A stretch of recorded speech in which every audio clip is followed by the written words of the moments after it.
हो गया 210 बाबा जी बस हो साडी बस 4 सालां दा भुखा शेर ਚੱਕੀ ਫਿਰਦਾ ਅੱਤ ਛੱਡ ਗੱਡੀ ਸਾਈਕਲ ਚੱਕ ਚੋਰਾਂ ਤੋਂ ਬਚ ਬਾਬਾ ਜੀ ਬਚ ਛੱਡ ਗੱਡੀ ਸਾਈਕਲ ਚੱਕ ਚੋਰਾਂ ਤੋਂ ਬਚ ਬਾਬਾ ਜੀ ਬਚ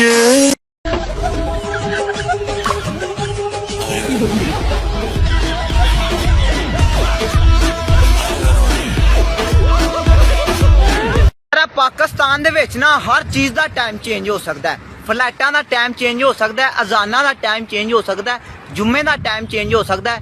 लॉकडाउन दे दिनां दे विच मार्केटां दे दुकानां किदू बंद करनियां किदू खोलनियां, टाइम हर चीज़ दा चेंज हो सकता है। यार स्कूले आन जान दा टाइम चेंज हो सकता है, पर घरों गालां किदू पैणियां ने ये टाइम नहीं चेंज हो सकता।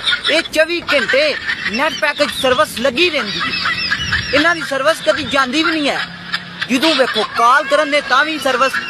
मुदस्सर हाँ जी सस नूं मिलन गया सैं ठीक ठाक ही ਉਹੀ ਪੁਰਾਣਾ ਸਿਆਪਾ की ਫਲ ਦੇ ਛਾਪਰ ਲੈ ਕੇ ਜਾਓ ਤੇ ਸਿਰ ਮੱਥਾ ਚੁੰਮਦੀ ਏ अच्छा ਖਾਲੀ ਹੱਥ ਜਾਓ ਤੇ ਲੋਕਾਂ ਨੂੰ ਕਹਿੰਦੀ ਏ ਧੀ ਰੋੜ ਬੈਠੀ ਏ।